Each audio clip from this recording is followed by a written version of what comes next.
Okay, today we're going to talk about surface area. So you've heard this term before, but surface area is the area covered by a three-dimensional object. And we use it in a variety of ways in our everyday life. Some common ones are, what if we are wrapping a present? Okay, we need to know how much paper that we need to cover the entire box or whatever it is we're wrapping. Same idea, material for a soccer ball could be a label for a can, or it could be how much fabric we need for a sofa. Okay, we talked about units, and the important units here for surface area are going to be your units squared. So this is going to be things like your centimeters squared, inches squared, feet squared, or square feet, depending on how you want to look at it, any of those things. Okay, how would we determine the surface area of a rectangular prism and develop a formula to find the surface area of a rectangular prism? So what we're going to do is we are going to calculate the area of each side, then add them. Okay, the area of each side and then add. If I look at this rectangular prism, there are 6 distinct sides on the shape, and each of those sides are rectangles. And we've talked about how to find the area of a rectangle. So if I outline this one here in blue, you can see that it has dimensions of length and height. So we can say that the surface area is equal to the length times the height. Now there's going to be 2 sides that are identical, so we are going to multiply it by 2 to take care of both the front and the back. Following the same logic, we're going to do that for all of the other sides as well. So you can see there's a long skinny side here, and the corresponding side on the other side of my shape. Now that rectangle has dimensions of width and height. So what we're going to do is add in width times height, and again multiply by 2 since we have 2 distinct sides that have the same dimensions. Last pair that we have yet to take care of is going to be the long, narrow rectangles on the bottom. Your dimensions this time, length, width. So we are going to add the length times the width, and again, multiply by 2 to take care of both of the identical sides. Now, a rectangular prism has 6 distinct sides, and you can see we've taken care of all of them because 2 plus 2 plus 2 will give me my 6 total sides. We know we've taken care of everything. Okay, so we can calculate the area separately and then add them together to find the surface area of the entire shape. Okay, we're going to follow the same logic and determine a formula for the area of a triangular prism. So we need to take care of all of the sides in this shape.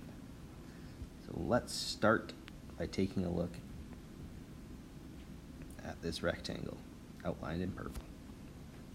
So I do have dimensions of length and width, and there are 2 of them.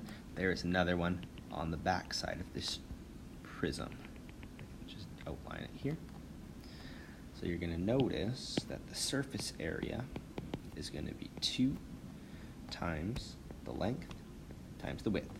That takes care of those 2, but I will write it in purple so we match 2 length width. Alright? Next, we are going to need to take care of the bottom. So there's a rectangle on the very bottom here. It has dimensions of length and B. B for the base of the triangle, but it also lines up perfectly with that other remaining dimension on the rectangle. Since there is only one of that shape, I do not need to multiply by 2, so I am only going to have base and length. Okay, last but not least, this is a triangular prism, so I do need to find some way to deal with the fact that there are two triangles outlined in green. Now, we said the area of one triangle is base times height divided by 2. So I have base, height divided by 2. But since there are two triangles, we're going to have to take that value and double it. So we're going to multiply by 2 for those two triangles. That fraction doesn't look very user-friendly, so what we're going to need to do is simplify just a bit. So I'm going to take my formula, and we're going to make it a little bit nicer. I can't change anything in the beginning. However, if I take something and I double it, and then I cut it in half, I really didn't change a thing. So what we could do is cross out those 2's. They're going to cancel each other out. So what I'm going to be left with is base times height. Okay, that will be my formula for the surface area of a triangular prism. And yes, this method applies to all 3D objects. If you can find the area of all of its faces or all of its parts, its sides, and add them together, you've just found the surface area for the entire shape. Okay, drawing the net of a 3D object might help determine the surface area of that object. So if you're not super comfortable with finding the areas as they sit in the shape in its 3D form, what we can do is flatten that object out and deal with all of the 2D shapes that make up that object. Okay, so if I'm going to draw the net, imagine you're going to flatten that box out so it fits in your recycling bag or your recycling bin at home. And then we're going to find the area of all of those individual pieces. So here's what that box would look like if we flattened it out.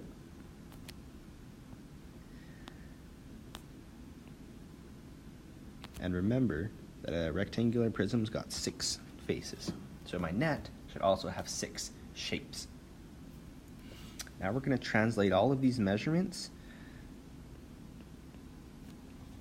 to my net.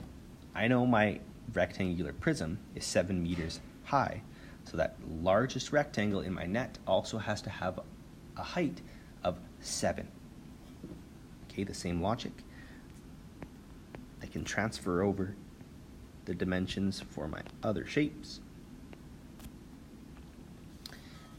And I have all of the dimensions labeled on my net.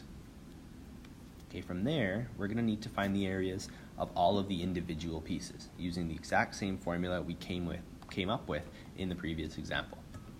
Okay, so for my rectangular prism, we're going to have surface area, and it's going to be equal to 2 times the combination of those 3 numbers. So there should be 3 distinct combinations because there's 3 distinct pairs of sides that match.